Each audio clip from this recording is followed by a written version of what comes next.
जय हिंद। नमस्कार दोस्तों, आप लोगों का स्वागत है हमारे यूट्यूब चैनल पे। इस वीडियो में हम विशेषण के बारे में देखेंगे। तो चलिए हम वीडियो स्टार्ट करते हैं दोस्तों। हमारा वीडियो स्टार्ट करने से पहले हमारे चैनल को सब्सक्राइब, लाइक और शेयर जरूर करें। विशेषण संज्ञा अथवा सर्वनाम शब्दों की विशेषता जैसे गुण, दोष, संख्या, परिमाण आदि बताने वाले शब्द विशेषण कहलाते हैं। जैसे काला, लंबा, दयालु, भारी, सुंदर, कायर, टेढ़ा मेढ़ा, एक, दो आदि। महत्वपूर्ण बिंदु क्या है दोस्तों इसके कि वाक्य में संज्ञा अथवा सर्वनाम की विशेषता बताने वाले शब्दों को विशेषण कहते हैं। जैसे काला कुत्ता, इस वाक्य में काला विशेषण है। जिस शब्द संज्ञा या सर्वनाम की विशेषता बताई जाती है उसे विशेष्य कहते हैं। उपरोक्त वाक्य में कुत्ता विशेष्य है। जिस विकारी शब्द से संज्ञा की व्याप्ति मर्यादित होती है उसे भी विशेषण कहते हैं। जैसे मेहनती विद्यार्थी सफलता पाते हैं। धर्मपुर स्वच्छ नगर है, वह पीला है, ऐसा आदमी कहाँ मिलेगा। इन वाक्यों में मेहनती, नीला, लाल, अच्छा, स्वच्छ, पीला और ऐसा शब्द विशेषण है जो क्रमशः विद्यार्थी, धर्मपुर, वह और आदमी की विशेषता बताते हैं। विशेषण शब्द जिसकी विशेषता बताएं उसे विशेष कहते हैं। अतः विद्यार्थी, धर्मपुर, वह और आदमी शब्द विशेष हैं। विशेषण सार्थक शब्दों के 8 भेदों में एक भेद है। व्याकरण में विशेषण एक विकारी शब्द है। विशेष क्या होता है दोस्तों, इसके बारे में भी देखते हैं।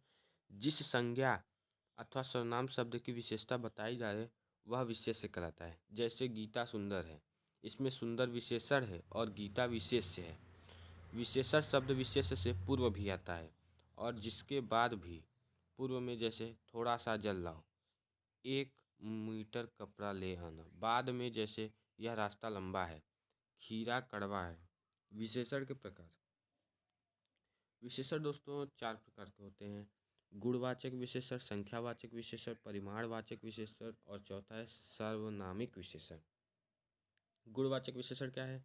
जिस शब्द से संज्ञा या सर्वनाम के गुण, रूप, रंग आदि का बोध होता है उसे गुणवाचक विशेषण कहते हैं। जैसे बगीचे में सुंदर फूल है, धर्मपुर स्वच्छ नगर है, स्वर्गवाहिनी गंदी नदी है, स्वस्थ बच्चे खेल रहे हैं। उपर्युक्त वाक्यों में सुंदर, स्वच्छ, गंदी और स्वस्थ शब्द गुणवाचक विशेषण है। गुण का अर्थ अच्छाई से ही नहीं किंतु कोई भी विशेषता, अच्छा, बुरा, खरा, खोटा सभी प्रकार हो सकता है। सभी प्रकार के गुण इसके अंतर्गत आते हैं। जैसे समय संबंधी, नया, पुराना, ताजा, वर्तमान, भूत, भविष्य, अगला, पिछला आदि।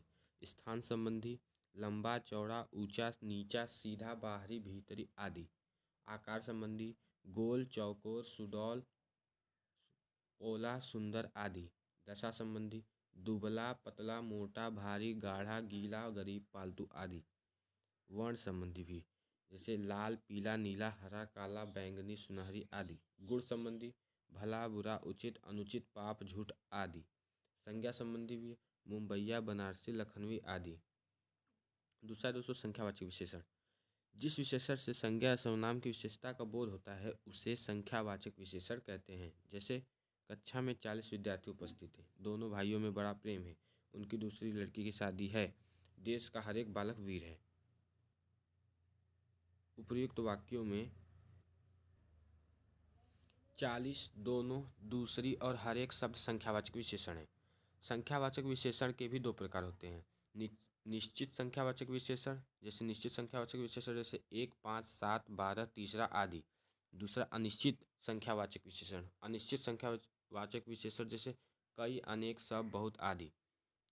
निश्चित संख्यावाचक विशेषण के 6 भेद हैं। जैसे पहला पूर्णांक बोधक विशेषण, जैसे 1, 10, 100, 1, 10, 100, 1000, लाख आदि। एक लड़का स्कूल जा रहा है, 25 रुपये दीजिए, कल मेरे यहाँ 2 मित्र आएंगे, 4 आम लाओ। दूसरा अपूर्णांक बोधक विशेषण, जैसे पौना, सवा, डेढ़, ढाई आदि। मेरी जेब में 2.5 रुपये हैं, पापा ने मुझे 125 रुपये दिए, दूधिया ने मुझे 1.5 ग्राम दूध कम दिया है। तीसरा क्रमवाचक विशेषण, जैसे दूसरा, चौथा, 11वां, 50वां आदि। जैसे पहला लड़का यहाँ आया, दूसरा लड़का वहाँ बैठे, कक्षा राम कक्षा में प्रथम रहा, श्याम द्वितीय श्रेणी में पास हुआ। चौथा है आवृत्तिवाचक विशेषण, जैसे 2 गुना, 3 गुना, 10 गुना आदि। मोहन तुमसे 4 गुना काम करता है, गोपाल तुमसे 2 गुना मोटा है। पांचवा क्या है दोस्तों, समूहवाचक विशेषण, जैसे तीनों, पांचों, आठों आदि। तुम तीनों को जाना पड़ेगा, यहाँ से चारों चले जाओ।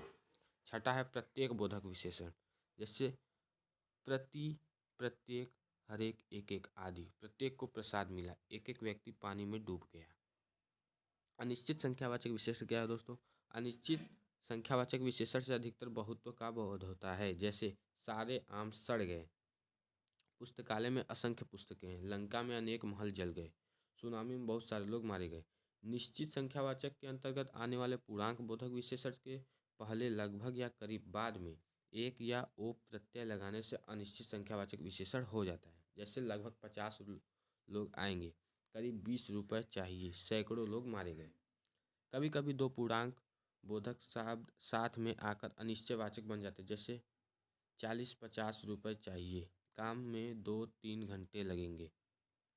तीसरा है दोस्तों परिमाणवाचक विशेषण, जिस विशेषण से किसी वस्तु की नाप तौल का बोध हो उसे परिमाण बोधक विशेषण कहते हैं। जैसे मुझे 2 मीटर कपड़ा दो, उसे 1 किलो चीनी चाहिए, बीमार को थोड़ा पानी देना चाहिए। उपर्युक्त वाक्यों में 2 मीटर, 1 किलो और थोड़ा पानी शब्द परिमाण बोधक विशेषण है। परिमाण बोधक विशेषण के 2 प्रकार हैं, निश्चित परिमाण बोधक, जैसे 2 सेर गेहूँ, 5 मीटर कपड़ा, 1 लीटर दूध आदि। और दूसरा अनिश्चित परिमाण बोधक, जैसे थोड़ा पानी और अधिक काम, कुछ परिश्रम आदि। परिमाणबोधक विशेषण अधिकतर भाववाचक, द्रव्यवाचक और समूहवाचक संज्ञाओं के साथ आते हैं। चौथा है दोस्तों सार्वनामिक विशेषण, जब कोई सर्वनाम शब्द संज्ञा शब्द से पहले आए तथा वह विशेषण शब्द की तरह संज्ञा की विशेषता बताए, उसे सार्वनामिक विशेषण कहते हैं। जैसे वह आदमी व्यवहार से कुशल है, कौन छात्र मेरा काम करेगा। उपर्युक्त वाक्यों में वह और कौन शब्द सार्वनामिक विशेषण हैं। पुरुषवाचक और निजवाचक सर्वनामों को छोड़कर बाकी सभी सर्वनाम संज्ञा के साथ प्रयुक्त होकर सार्वनामिक विशेषण बन जाते हैं। जैसे निश्चयवाचक, यह मूर्ति, यह मूर्तियाँ, वह मूर्ति, वे मूर्तियाँ आदि। अनिश्चयवाचक, कोई व्यक्ति, कोई लड़का, कोई लाभ आदि। प्रश्नवाचक, कौन आदमी, कौन लोग, क्या काम, क्या सहायता आदि। संबंधवाचक, जो पुस्तक, जो लड़का, जो वस्तु। व्युत्पत्ति की दृष्टि से सार्वनामिक विशेषण के 2 प्रकार हैं, पहला मूल सार्वनामिक विशेषण, दूसरा यौगिक सार्वनामिक विशेषण। पहला मूल सार्वनामिक विशेषण क्या है, जो सर्वनाम बिना किसी रूपांतर के विशेषण के रूप में प्रयुक्त होता है उसे मूल सार्वनामिक विशेषण कहते हैं। जैसे वह लड़की विद्यालय जा रही है, कोई लड़का मेरा काम कर दे, कुछ विद्यार्थी अनुपस्थित हैं। उपर्युक्त वाक्यों में वह, कोई और कुछ शब्द मूल सार्वनामिक विशेषण हैं। दूसरा दोस्तों कि यौगिक सार्वनामिक विशेषण, जो सर्वनाम मूल सर्वनाम में प्रत्यय आदि जुड़ जाने से विशेषण के रूप में प्रयुक्त होता है उसे यौगिक सार्वनामिक विशेषण कहते हैं। जैसे ऐसा आदमी कहाँ मिलेगा, कितने रुपए तुम्हें चाहिए, मुझे इतना बोझ उठाया नहीं जाता। उपर्युक्त वाक्यों में ऐसा, कितने और इतना शब्द यौगिक सार्वनामिक विशेषण हैं। यौगिक सार्वनामिक विशेषण निम्नलिखित सार्वनामिक विशेषणों से बनते हैं, जैसे यह से, जैसे इतना, इतने, इतनी, ऐसा, ऐसी, ऐसे। वह से उतना, उतने, उतनी, वैसा, वैसे, वैसे। जो से जितना, जितनी, जितने, जैसा, जैसी, जैसे। कौन से, कितना, कितनी, कितने, कैसा, कैसी, कैसे। संकेतवाचक विशेषण, जो सर्वनाम संकेत द्वारा संज्ञा या सर्वनाम की विशेषता बतलाते हैं वे संकेतवाचक विशेषण कहलाते हैं। जैसे विशेष, क्योंकि संकेतवाचक विशेषण सर्वनाम शब्दों से बनते हैं अतः ये सार्वनामिक विशेषण कहलाते हैं, इन्हें निर्देशक भी कहते हैं।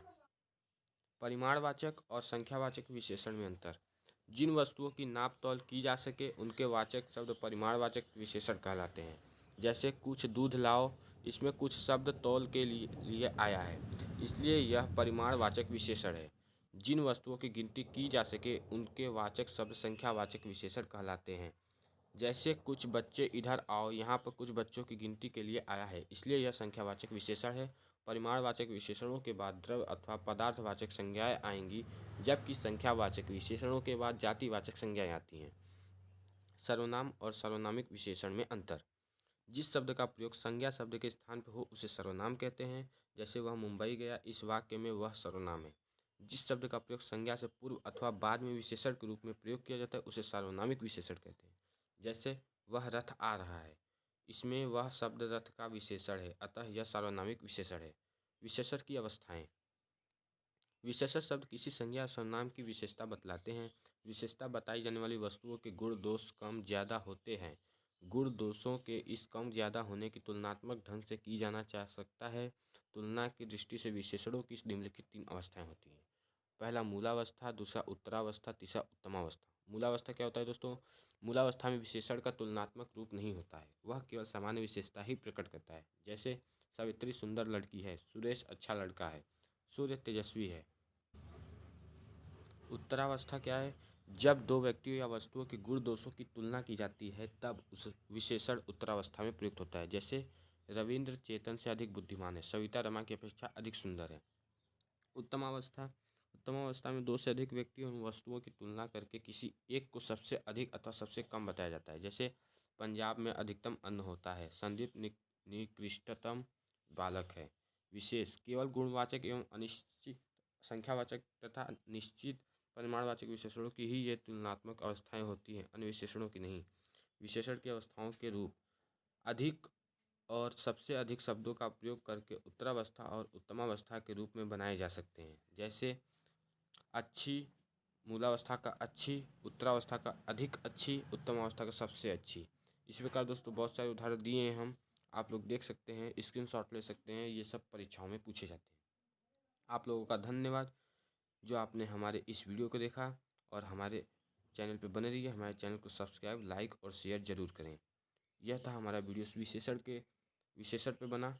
विशेषण के बारे में हम लोगों ने बहुत कुछ जाना जो आने वाले समय में हमारे लिए लाभदायक होगा। तो जय हिंद दोस्तों, इसी के साथ वीडियो समाप्त करता हूँ।